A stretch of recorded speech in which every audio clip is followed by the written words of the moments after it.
Nakansela ang mahigit 30 flights ngayong araw dahil sa Bagyong Quinta. Ipinatigil din ang biyahe ng mga barko sa mga pantalan mula Camarines Norte hanggang Negros Oriental. Ayon sa Philippine Coast Guard, aabot sa 6,000 pasahero ang na-stranded sa buong bansa. Makibalita tayo kay Catherine Valencia ng GMA Bacolod.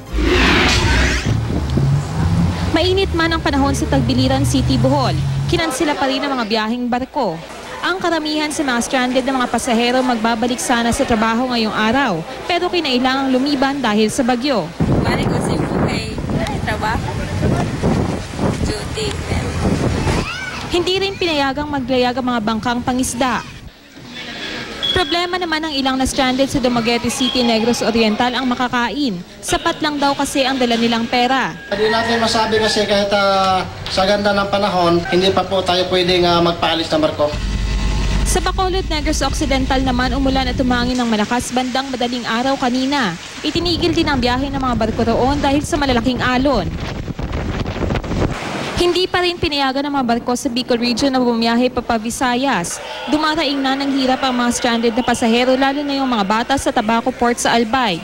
Siksikan kasi sila sa maliit na pasilidad ng pantalan. Hindi lang sa mga pantalan may stranded. Maging sa Naiya sa Pasay. Marami ring hindi nakabiyahe dahil kansilado ang mahigit 30 domestic flights. Kabilang sa mga ito ang mga biyaheng Pakatiklan at Kalibo sa Aklan, Virac, Catanduanes, Legazpi, Albay at Rojas Capiz. Pinapili ang mga pasahero kung magre-refund o magre-rebook. Nagpa-rebook na lang kami. Bali, nagbigay naman sila ng special flight bukas. Bad weather, wala tayong magagawa. Hindi naman natin kagustuhan. Nakaranas ng pag-ulan at pag-ihip ng hangin ng Ormoc City nitong buong magdamag. Binabantayan ng level ng tubig sa Anilao River. Wala namang naitalang pagbaha sa lungsod.